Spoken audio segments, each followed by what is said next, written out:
Welcome to Marie, and thank you. Thank you. Thank you, everyone, for joining us this evening and for having me here. I'm going to go ahead and share my screen so we can get started with our presentation. So just bear with me for a quick second. Okay, there we go. Is everybody able to view that okay? Okay, great. So as it's already been stated by Sue, we are here this evening to provide this region with some information on one-to-one aid services, who needs one and who doesn't. And this presentation was crafted this evening really with the intent of being a balanced review for our audience members. So I'm going to be capturing and summarizing what the New York State regulations have in place for service providers and committees on special education here in our region to follow, and really statewide, and balancing that with a perspective of a parent to give some real life accounts to the experiences that she faces. And so hopefully Lindsey will be able to join us to give you that information. But as I had already been introduced, I'd like to introduce myself. My name is Marie Meagher, and I'm the Director of Special Education at Broome-Tioga BOCES. I had just recently joined this task force this current school year, and I'm very happy to be a part of this great group. Our group had met a short time ago, a month or so ago, to talk about important topics that we felt as a task force would be worthy of creating presentations for our region. And for a variety of reasons, as a group, we thought that the topic of one-to-one aids would be something really essential to cover this year as one of our training topics. And the reasons for that are twofold, really. It goes without saying that one-to-one aid services for students with disabilities, we know is essential for them to be able to access their educational programming and to make progress in their programming as well. But additionally, in our COVID culture, I can speak for this firsthand. The staffing crises that we're all facing has put some immense pressures on service providers to be able to not only recruit, but hire aid services and aid people that will agree to work for us and be an aid. And that has posed some significant challenges for us, specifically at Broome-Tioga BOCES, but I know throughout our state and certainly in our region as well. And so because of those staffing crises and challenges, this topic of making sure that we're doing our due diligence to follow the regulations and do what's in best interest of students with regards to aid services is more important than ever. So that's really what led our group to decide on this topic as our first training topic for this group this year. And so I'm happy to be a part of that. So just some brief review of the agenda that we've prepared. I'm going to be reviewing the purpose of aid supports for students with disabilities. I'm going to be capturing the job duties of one-to-one aids. Lots of questions surrounding that, specifically even with us at Broome-Tioga BOCES. I'm going to really emphasize the importance of working towards independence and goal setting, as it's stated in our regulation. I have some information also to share about the requirements of data collection associated with aid services, why it's collected and what the data is used for. I've also attached, which I'll show you later in the presentation, some sample data collection forms that we use at Broome-Tioga BOCES to help aid our decision making. I'm going to also talk with this group tonight about the variables that the CSE needs to consider when determining eligibility for aid support on a student's IEP. The regulations are very clear on those points, and it's worthy of a conversation. And then lastly, as stated, we hope that we'll be able to provide this group with a parent's perspective, really to just tie all of our information together in a kind of a neat package for you all. Lastly, we'd like the opportunity for our audience members to ask questions and have some wrap-up conversation to conclude our evening. So what I'd like to start with here is some summary of what the New York State regulations tell us regarding aid services and the provision of aids for students with disabilities. And what I'd like to preface this with is that this information that I've summarized and gathered for the purpose of this presentation isn't a Broome-Tioga BOCES specific or a Broome County region specific set of guidelines. These are guidelines that the New York State Education Department has for us all to follow. So essentially, there are guidance documents that are shared with school districts, committees on special education, BOCES throughout New York State. And those guidelines are really almost like our rule book, so to speak, that we all have to follow, and making sure that we're doing due diligence to service all of our students appropriately. And so this information that I'm sharing really is derived right from the New York State Education Guidebook and Guidelines, and that came out back in 2012. So to start a more of a broad summary and what the regulations are really telling us. So a recommendation for a one-to-one or shared aid on a student's IEP is made not by an individual provider, but it's made by the Committee on Special Education. And that's done after careful review of a student's individual needs as it applies to the provision of FAPE. And FAPE is a strong buzzword that we all use in special education. And really what that means is that all students are entitled to a free and appropriate public education. NYSED, which is abbreviated for the New York State Education Department, outlines the goal for all students with disabilities, and that is to promote and maximize their independence. And this stated goal is the main purpose behind delivering special education services to all of our students, including aide support. Aid services on an IEP is defined by New York State Education Department as being significantly restrictive in terms of what we term the least restrictive environment regulations and the continuum of services. And I'll talk a little bit more about that. So what does the New York State Education Department mean by all of this? What it's saying to us is that the CSE is required to recommend a special education program for a student with a disability that is the least restrictive for a student. And really what they're saying by that is you have to ensure that you provide exposure and access for students with disabilities to their general education counterparts or general education students to the greatest extent possible and appropriate. So a special education program recommendation is the first step in the process. So examples of that could be a student who might be recommended for a 1211 or an 811 setting. It can also be a student who is participating in a general education setting, but maybe they have integrated co-teaching services or direct consultant teacher services on their IEP. Those are the actual programs that a Committee on Special Education recommends for a student to meet their needs.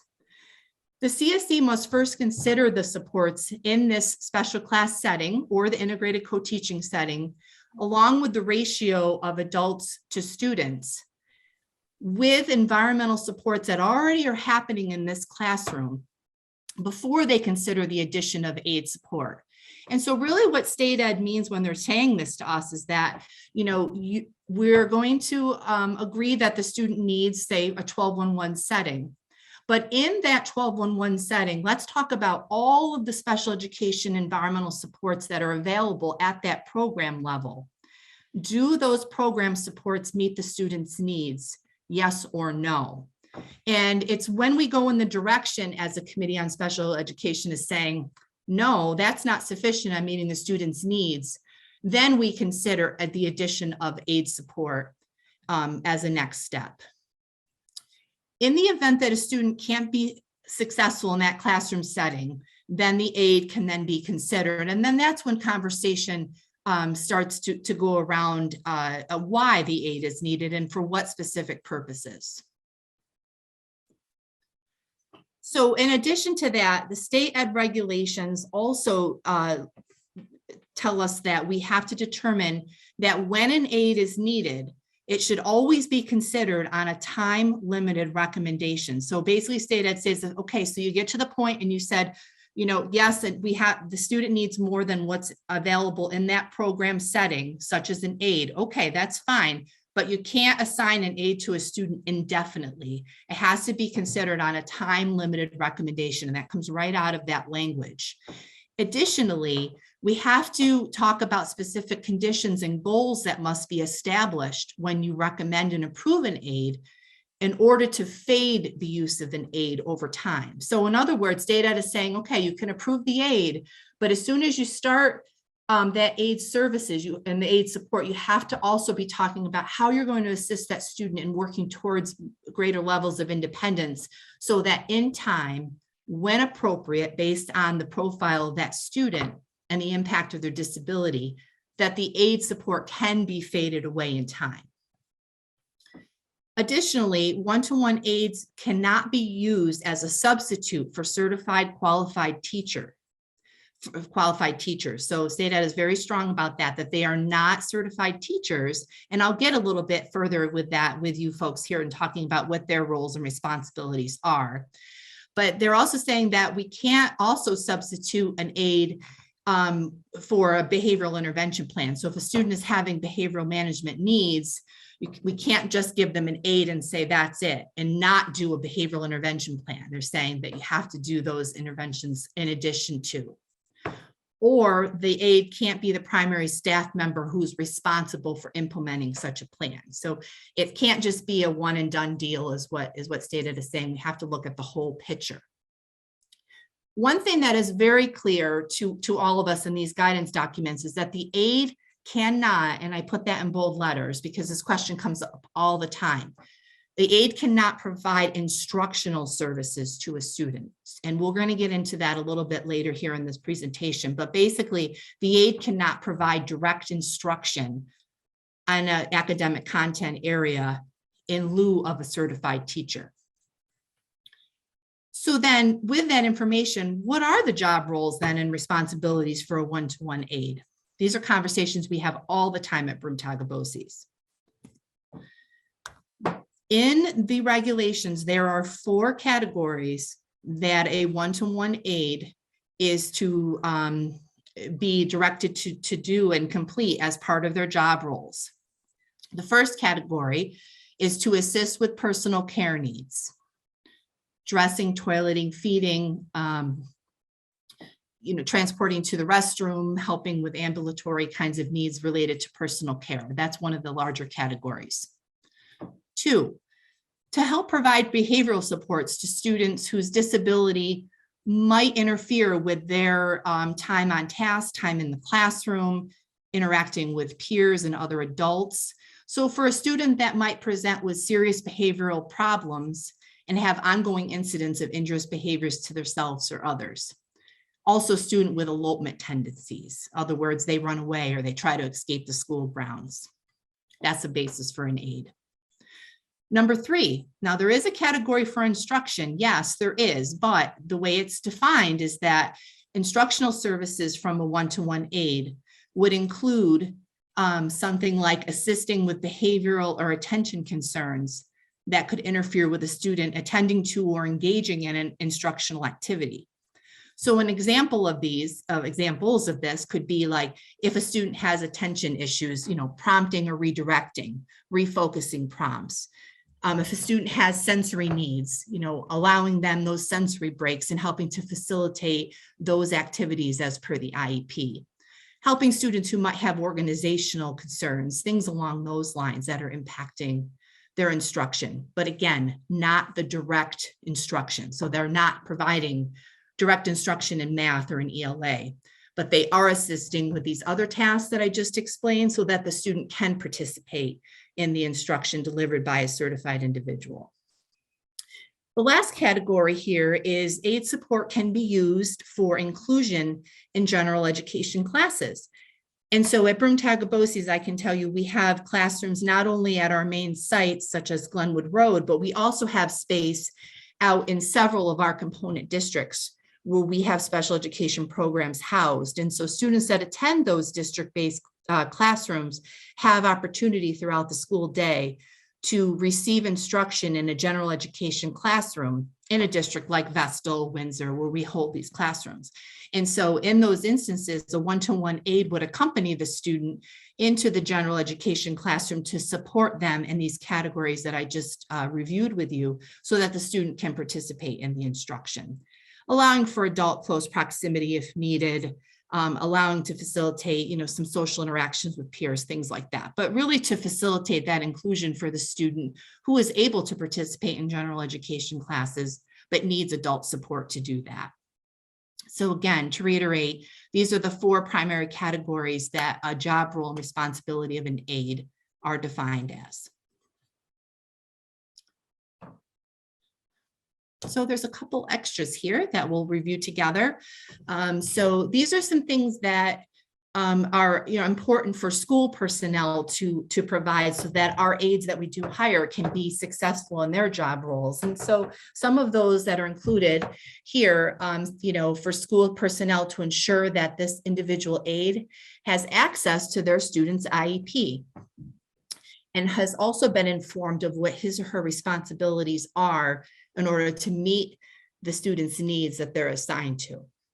So we have to ensure that there's a policy in place at Broome-Tioga BOCES so that an aide can have the ability to review the IEP in a confidential and secure manner so that they are informed of what their students' needs are. And so what are the tasks that they're expected to do to meet the students' needs. Number two, we also have to ensure that they have opportunities for ongoing professional development and direct supervision from our administration staff whenever necessary on a daily basis, really, to carry out their job duties. And I can tell you that that's, something that we take very seriously at BOCES. We just had our superintendent's conference day on the 8th, and there was really a plethora of trainings that our aides signed up for, participated in. Some of them were, a little bit more lighthearted, addressing, our known stress that the aides are facing, just doing their daily work. It's hard work. But then other opportunities that they rotated through were very intentional, targeted professional development topics that we know our aides need in order to do their job at the maximum extent possible. So we just had that this past Friday, and it was a huge success. Number three, the aide is also expected to remain in close proximity to and to work directly with their assigned student, as outlined by the CSE and stated in the IEP. So when an aide is hired to meet that IEP mandate, we have to make sure that that aide stays with the student and isn't assigned to other classrooms and isn't like a floating substitute kind of scenario, which, we have to stay very firm with to stay in compliance. And then how do we know when the aide should or shouldn't be with their student? Is it ever okay for the aide to not be working directly with their student? And so that's a question that comes up quite a bit. And really what that comes down to is that, it's important that the Committee on Special Education get information back so that they can know exactly when does the student need aide support and when can they be independent. So we'll talk about that a little bit coming up in another slide, but really those kind of scenarios come up. For instance, if a student, has speech therapy on their schedule, does the aide need to go with them for speech? And the IEP should dictate that. So there's some instances during the day where the student might not need their aide with them. And so it's making sure that everybody is aware and follows that schedule to stay in compliance. So now we're going to jump into, the CSE is convening a meeting to talk about the student and whether or not they need aid services. So the question arises, we have a student with a disability. The Committee on Special Education is asked to convene to talk about this student's needs and to make some recommendations. And a question comes to the group, does the student need an aid? And so in the regulations, it outlines very clearly what factors and considerations that the Committee on Special Education has to talk through in order to come up with an appropriate recommendation and to gain consensus from the team. And so the categories here include the student's individual needs that require additional adult assistance. So the CSE has to consider that and talk that through. And that has to be in alignment with what the job roles and responsibilities of an aide are. Again, if a student is struggling academically and say they're not, grasping or making progress in ELA and math, that wouldn't be a reason to assign an aide because, again, that's not aligned with the roles and responsibilities that we just reviewed. Number two, the CSE needs to talk through what supports are available in the setting where the IEP is currently being implemented. And we talked about this just a short time ago as well. What is happening in that setting? What supports are already available that the student can access? And is that or is that not sufficient to meet their needs? Additional considerations that the CSE has to talk through at that meeting. Number one is a biggie.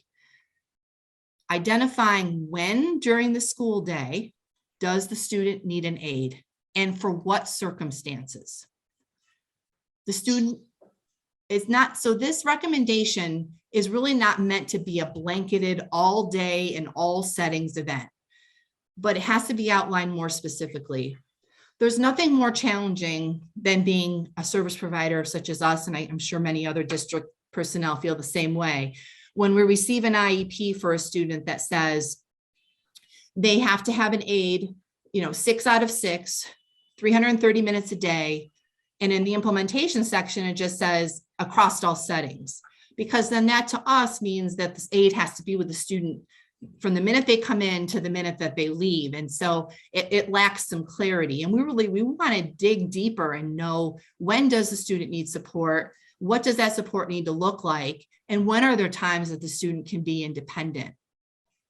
And so some of the things that, are really important to outline in that IEP and that chart in the IEP are what does that time really look like? So listing something like during times of transition, this is a struggle or a trigger for the student. So that would be a time when they would require adult assistance. If there's any self-care needs that have to happen. Does the student need support when they go to related services? Do they need help with sensory breaks? Those kinds of things. So, we're really pushing for improvements by our own staff and also in collaboration with the districts we work with to really move away from that blanketed all day, every day, and really try to target what the individual needs are so everybody's clear on how to best service the student. And then what other natural supports have already been implemented before we add an aide? So has there been a behavioral intervention plan? What accommodations and modifications are being used in that classroom to meet the students' needs? And these can take the form of, alternative modes of providing instruction. And they can also be modifications to address any behavioral or social skill deficits as well. Things like assistive technology devices can be a huge tool to really help assist students, particularly those who might have some language deficits and need assistance with communication, things like that. And so number 3, this is one of the largest takeaways that we've been really trying to move forward with at BOCES to help our districts in making these decisions. And it's a work in progress. I can tell you we're not perfect with it, but really if this comes right out of the regulations. Number 3 here says that when you're deciding whether or not an aide is needed, if the student is being recommended for a BOCES special class, so an 811 or a 1211 or a 611, that the CSE needs to have information from us, like BOCES, about what does the staffing ratio look like in that classroom that the student is slated to go into. And that staffing ratio has to be factored into whether or not an aide is needed. Now, that's not by any stretch a sole deciding factor, but has to be one of the variables that's considered at the table when that decision is being made. This third bullet here from the regulations about being, transparent with staffing ratios is something that, like I said, we're working really hard to improve our transparency on. It poses challenges for us because oftentimes, annual reviews can happen at the CSE level, sometimes early February, March, when we don't always know what those staffing ratios are going to look like. So sometimes the timing doesn't always line up with that. But what I can tell you is that we're really forced now more than ever to let our districts know, this is an 811 class, but we have 6 adults slated to be in there. And some of those adults are shared aid services. So we have availability to have that aide also work with your student, that kind of transparency. And so that's really what State Ed is asking us to do and has been asking us to do. And we're working really hard to improve on that. So now I'm getting to the point in this regulatory conversation that now an aide, so the aide's been approved. So CSE convened and they said, yes, the student meets eligibility. We're moving forward. We're adding one-to-one aide services on this IEP. So the aide starts, the student's in program and all is good. But now what happens? So what happens next? And really, what are the responsibilities of school personnel now moving forward? So we just had a chance together to talk through what the regulations are telling us, what we're mandated to make sure we're in compliance with. And so now I want to share with you folks what it looks like and what we're required to do once that aid is in place. The first thing that we have to ensure is that as a team, and that team includes the parent, the CSE, the whole child's team, is that we have to come up with a goal that is specific to this aide support, that targets the student's ability to be able to work towards that independence or fading. Now, they don't have to, I'm not implying that independence and fading has to happen immediately, even within that first school year, the first several years, but we have to show that we've identified a goal that is independence and fading of aide support driven. So once that goal is then set, there has to be a progressive step-by-step plan that's implemented that allows staff to help that student work towards that independence goal. So it's very similar to a goal on an IEP for a student who might have a math or a social emotional goal. That's the annual goal. And we have benchmarks, we have steps that we want the student to meet along the way throughout the school year to show that they're progressing towards that goal. This goal setting for aide support is very similar. It's almost identical. It's just in a different context specific to the aide. So these individual student independence plans that we just discussed have to be completed for every student at the onset. They have to be tracked and they have to be reviewed on an ongoing basis. And then the results of this data collection is gathered and it's shared back to the CSE, which is then used to aid in subsequent recommendations that are made for the student. So typically this information gets reviewed during an annual review meeting at the Committee on Special Education. So our staff know that, when they send the draft IEP in preparation for the student's annual review meeting back to the district that the student resides in, this information that I just reviewed with you, the data tracking, has to accompany that draft IEP if their student is a student with one-to-one aid services, because the CSE requires not only the draft IEP completed, but they also need this data collection in order to, convene committee with all members and make, subsequent aid recommendations. So it takes a lot of work, it's a lot of time, but it's very important information. So I wanted to take a minute. I talked a lot about what Albany tells us we have to do and what we are doing, but I want you guys as an audience to really maybe have a chance to take a peek at what these data collection tools really look like. So what are we using in the field? And how is the information gathered? And what's it used for? So I provided a couple links here that I wanted to open up and show here to our audience that capture the Broome-Tioga BOCES daily support plan template, and then also the student independence plan, just to kind of give some real life vision to what I've just explained. So I'm going to open up our daily support plan and show you folks what we do. So this is our Broome-Tioga BOCES daily support plan template.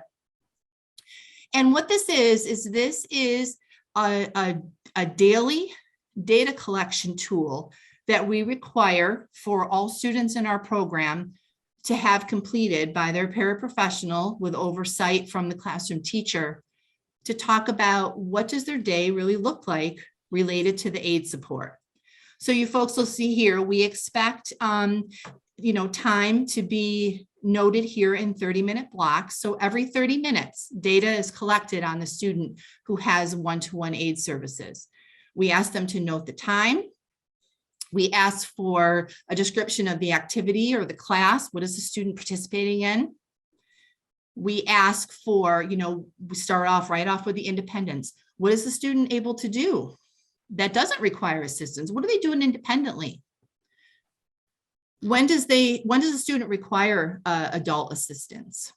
And what behavior activities, are at play? And then lastly, what is the aide doing in terms of support during this time related to the activity that we just outlined? And so, these forms are completed every day, and they're a running list of what that student's, like a nice snapshot of what that student's day looks like. What I'll tell you folks, for full disclosure, is that we're working really hard with our staff to make sure that they don't feel like they have to fill every single line out here, because some of our staff think if they don't put something down, it looks like they're not needed, which is the furthest thing from the truth. We really just want an authentic picture. It's okay if the student is being independent. We want to praise, we want to build upon that. We want a clear, authentic picture. So we're really working with our staff to make sure that, they're not filling in just to fill in, that it's a real, true blue picture of what the student needs. So this is our daily data tracker.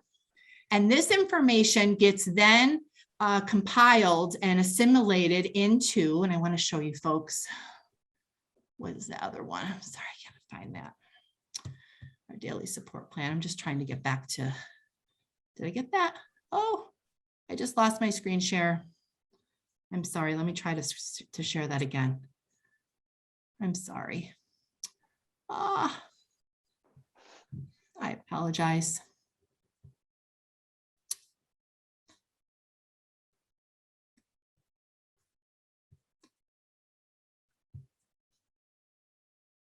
I'm sorry, I don't know why I lost my screen share.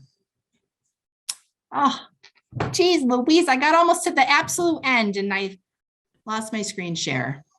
I'm sorry about that. I don't quite know why. So the last document I wanted to show you was the student independence plan.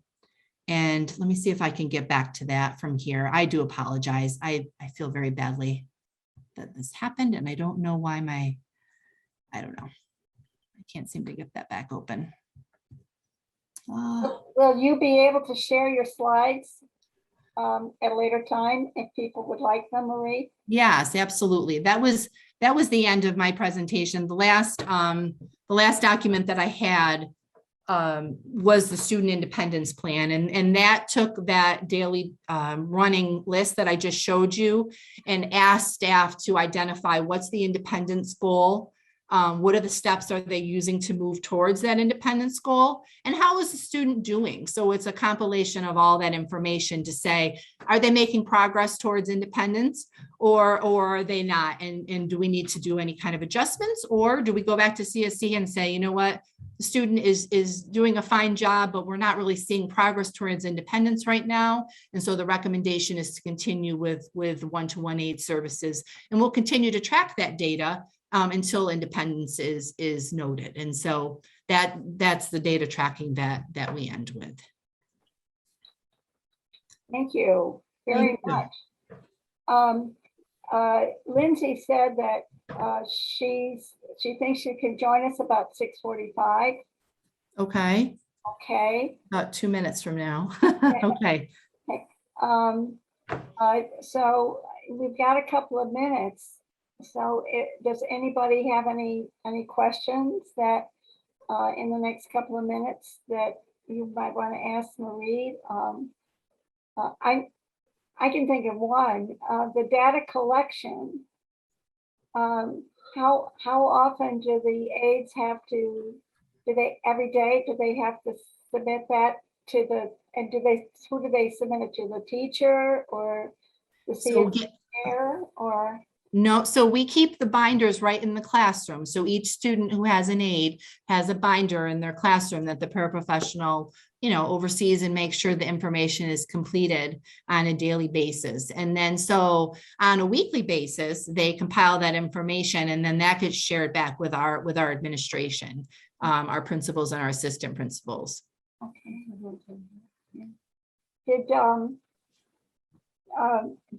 Do parents sometimes come in to see those, the data collection, or ask to see the independence plans during the course of the year?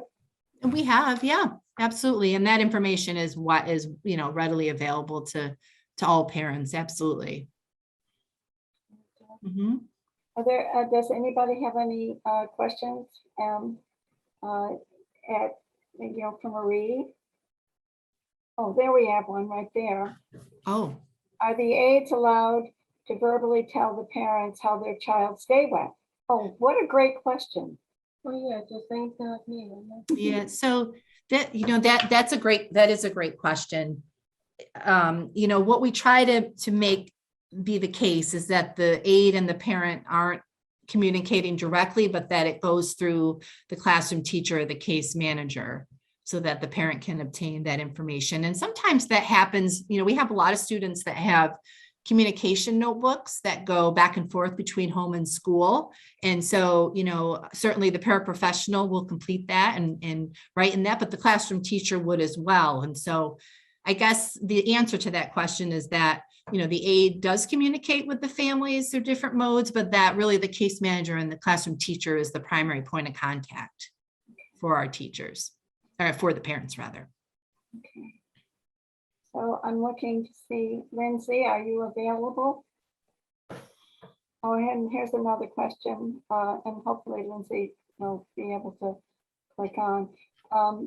Should those independent goals, let me pull that up. Should those independent goals go on the IEP if they have needs great enough to warrant an aid? We have seen some committees on special education will put those in the annual goals section. We do have some that elect to do that. Some use those documents, the independence plans that I referenced that get submitted in time for annual review as kind of like an addendum document that drives the aid conversation. So we've seen it both ways. We have a question here. When are the aides completing the logs of information? Is it during the actual activity? Is it during a plan? What time during the day do they actually do that data work? So as you saw, we asked for them to do it in 30-minute intervals. So some of our aides will, every hour fill out, two of the lines if that's what time allows. I have some aides that'll keep their own running record of what's happening. And then at the end of the day, before they go home, they'll transpose that information onto that data collection sheet, but we can't let it go more than, a school day because we don't want the information to get lost. So what we tell our aides is that their primary responsibility is to make sure that they're attending to their student. And so that comes first and foremost. And so, some aides are able to tend to their student depending on their profile and fill those out, in intervals throughout the day. And some, have to more intently be with their student and fill them out at the end of the day. So we see both. Okay. I don't know, did Lindsay have to leave? Nancy, do you see her? No, I don't see her listed. Okay. Well, I'm wondering, well, she was at the hospital with her child and waiting, so but I'm sure if she comes back on, we'll ask her to come right on. So do you find, Marie, that have you seen some really nice success stories of students getting more independent and other alternatives, modifications that have become a way for the student to get through the day without necessarily needing an aid for the entire school day? Mhm. And yeah, is that, I imagine it's pretty individualized, but as kids learn how to do certain things and become more independent and also want to do them do things with other kids, Mhm. in some classes, they might be also getting some indirect support from others in the classroom, Mhm. depending Yeah. on the age of the child too. Yeah. I mean, you're absolutely right, Sue. It is not very much on a case by case basis, but I can give you guys some really great heartwarming examples of what we have seen at Broome-Tioga BOCES. So up at our area center on Glenwood Road, we have our PALS and Oak Tree program. PALS program is an 811 and 1211 program for students with developmental delays. And our Oak Tree program is an 811 program for students with autism spectrum disorder. So as our students age in both of those programs, we have, it's nothing short of remarkable, quite honestly, a job advisor work-based learning program that our students participate in. And so once they enter into that, age group, they're able now to go, off and do jobs with support of a job advisor with a group of students, all throughout our campus. And what these students are engaged in is just remarkable. I mean, they're doing our mail delivery, they're preparing and serving food in our garden cafe, which also includes, ordering, stocking shelves. It includes, running the cash register. We have a full-size laundry facility that the students do laundry in. We have our plant, we have like a florist setting there where the students fill floral orders and deliver them throughout our organization. Just got some lovely roses last week from those folks, and they just do beautiful work. They set up tables in our main atrium and sell their goods. And so once our students get to that level, that's our internal process to help move them towards independence, because we want them to be able to graduate and leave us and have some good functional skills that they can gain employment with. And so that's a mechanism that we have, organically in place. And so we see that as being a huge variable as to how students move towards independence, because now they're not necessarily with their one-to-one aide, if it's appropriate. They're now with that job advisor. Now they're in the laundry facility and they're doing those hands-on tasks, and to see their own pride and their glow from those accomplishments is amazing. And so just today, before I left, the students that are in the garden cafe rotation, they have planned really a beautiful event to welcome all of our Board of Education members. And so they met with the students that work in the floral department. Those kiddos are going to be putting together centerpieces, and the garden cafe folks are going to invite our Board of Ed members to come, and they're going to serve them a meal as a gesture of appreciation. So all that goes into that. They're working across the 2 job sites, and it's just a beautiful thing. So that's probably one of our biggest success, was we see those students move on. But, there's examples of that throughout our, all of our programs, not just PALS and Oak Tree. There's a question that came up in the chat. So when students age out of your program or they leave school, are they set up with services that will support them in the same type of work when they leave? And this whole area of transition is an important one, and transition to the world of work, and also finding work opportunities outside the campus or outside of a school setting. So have you seen some situations where some students are transitioning into things outside your campus or into a community and gathering more skills as well as more information about how they need what their needs will be as young adults? Yeah, we certainly do. So at Broome-Tioga BOCES, we have a support that's really an organizational wide support, and that's from our Career Development Center. So I just referenced one of our internal process for work-based learning at PALS and Oak Tree, but we have a bigger Career Development Center, and there is a work-based learning coordinator that is specific to students with disabilities, and her role is to make community connections with employers so that our students can be placed off campus for work experience. And so we have that layer of opportunity available that our students are taking advantage of. Another layer of opportunity we have is we have a collaboration with Lourdes Hospital, Ascension Health, I guess is the technical term, where we have an actual classroom over there for some of our older students where they are working towards their SAC credential. but they are doing a rotation as part of half of their school day. The program's called Project Search, and it's a 12-on-1.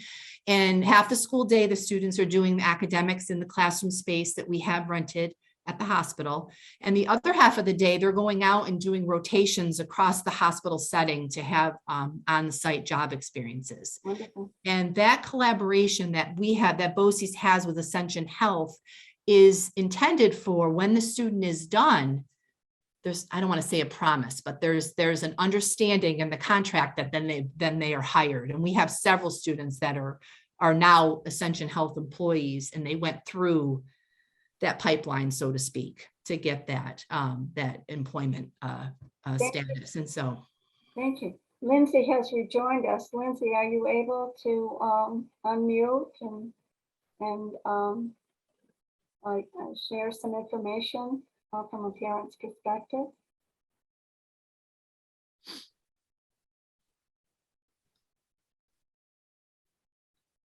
Okay.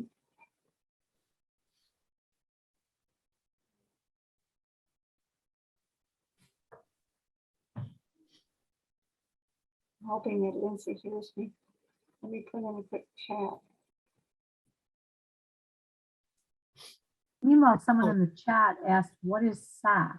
oh, okay. Oh, that's a great question. So a SAC is an abbreviated term for one of the exiting credentials that a student can leave high school with. And so it's geared for students who meet the requirement for New York State alternate assessment. So their disabilities are significant to the degree with which they wouldn't be able to, access general education, pass Regents exams, but they are working towards a skills credential so that when they leave, they have the ability to go gain, employment out, sometimes it's supportive employment, but it stands for skills and credential, community credential. It's SACC. It used to be known as the old IEP diploma track. If anybody was around back in that, yes, skills achievement credential, yes. But it's been replaced, and this is the new terminology. Okay. I sent Lindsey a message hoping that she would be able to open and join our conversation before we close. Do we have any other questions that our participants have, or any thoughts, discussion? And I know that I suspect that we have some, I know we have some parents. I see parents on the, if their names aren't, they're up there. If any parents would like to share either in the chat or unmute and share with us, we'd love to hear what your thoughts are about AIDS and a little bit about your experience for your children, what their experience has been. Give it a minute and see if anybody wants to do that.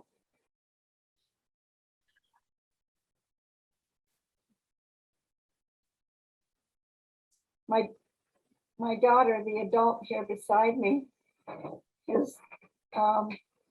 was reminding me that she had some really wonderful support people when she was going through school, and sometimes they helped her in classes, and sometimes they helped her in social situations. And sometimes they could drop her off at a class and things were going so well, they could say, bye-bye, see you later. And she was a cheerleader, so she had a lot of friends on the cheerleading squad, and the coaches who said, we don't need an A, she's just doing the same things everybody else does, and it's good. So I still like my staff. They treat me nice. Yeah, they were nice. They were nice people. Don is nice, and Pepper's nice. Well, that's no. We're thinking about back when you went to school. Oh, sorry. No, don't be. Don't be.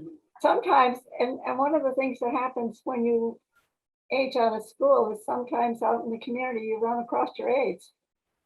And they, hey, do you remember me?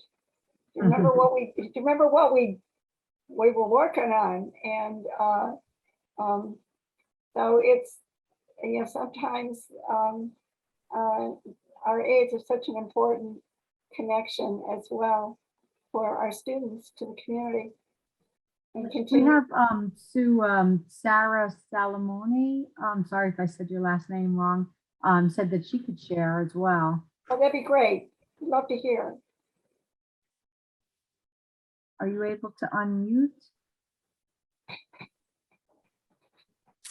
There we go. All right, Hi, great. my name is Sarah Salamone. I live in the Rochester area, so just southeast of Rochester in the Wheatland Valley School District. Okay. I'm a mom of 2 kiddos.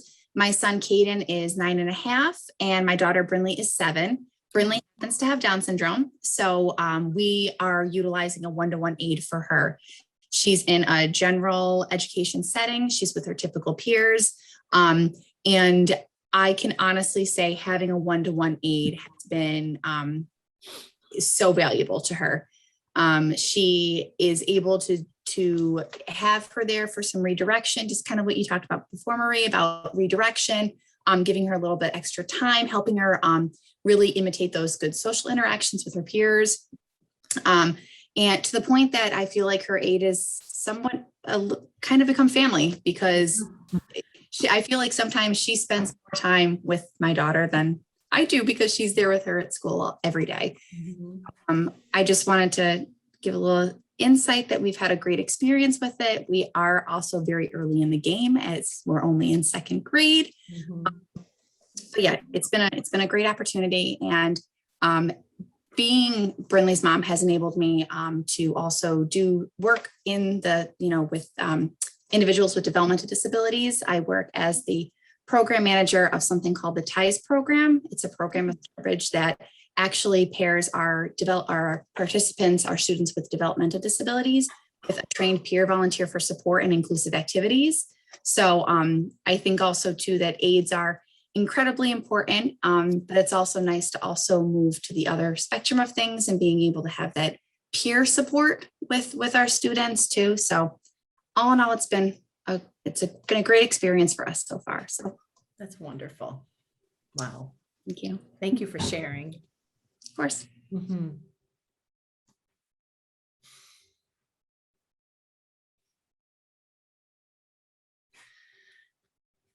Did anyone else want to share anything about their experience or any questions that anyone has?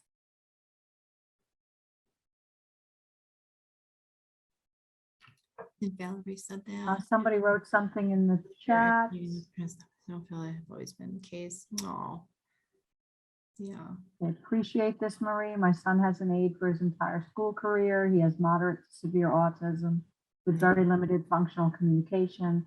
It's good to know that we are educating us parents now, because I don't feel that this has always been the case over the years. Oh, yeah. Okay. Definitely. Yeah. Yeah, but it's, as we just saw, I mean, I summarized a very lengthy document and tried to make it user-friendly, but, many times these topics, related to special education regulation can be very heavy and they're not always easy to comb through. And especially when you get to the committee level, and I'm sure that it's not always been simple, Val. So thank you for sharing that. And it's a challenge. Do we Great. have any more questions or any comments that people would like to share? I think we have another one. Okay. I explained that his friend needed extra support to aid. So do you have any other talking points to aid? Explain his friend. Child doesn't have an aide, his classmate does. He asks why his friend has an aide. And I explained his friend needs extra support. The aide is his helper. Yeah. Are there other things that we could say to children when they ask why somebody has an aide? think using terms that are developmentally appropriate, like a helper, are always good. But, trying to paint it in a positive light that, we all learn differently sometimes, and some students do better learning on their own at their workspace, and other people tend to prefer working with somebody else, and your friend, prefers to work with somebody else, and will get their learning accomplished that way. So sometimes just painting it in a picture like that can help too. But those are questions certainly that our students want to know, why does that student have an aide, or how come I don't get to go to speech class when a student leaves to go to the speech therapist room? Those are questions we hear a lot. And sometimes the answers aren't always as simple, but, answering it in a developmentally appropriate way that doesn't isolate that other student, that make it appear that other student has a deficit of any kind, which I know wouldn't be your intention, but it's hard sometimes to explain sensory integration needs, and that some children need that break to be able to get outside of the classroom for a few minutes and then come back. And that might be a little harder to explain to other students who might also like to leave the class just because it's fun outside, right? yeah. But so sometimes those when a student's going out for one kind of therapy or another, but I think we find too that in inclusive settings, children learn tolerance a lot, as well as resilience, and they learn how to be friends with a range of kids and how to be supports themselves for their classmates. And so we've learned over time what works really well, and what we need to be looking for. Yeah. That all helps. So, and Valerie also pointed out, we don't want our children abandoned, but we don't want them to have a learned helplessness, that they can't do things independently, and that they have a need sometimes to be able to make mistakes and learn from those mistakes, because there may not always be a person who can be there to catch things. But that's part of the learning process for students, all students, no matter what their needs. Very good. Well, our time has gone over. I don't mind it, but I know that the rest of the people here who signed up thought it'd be an hour.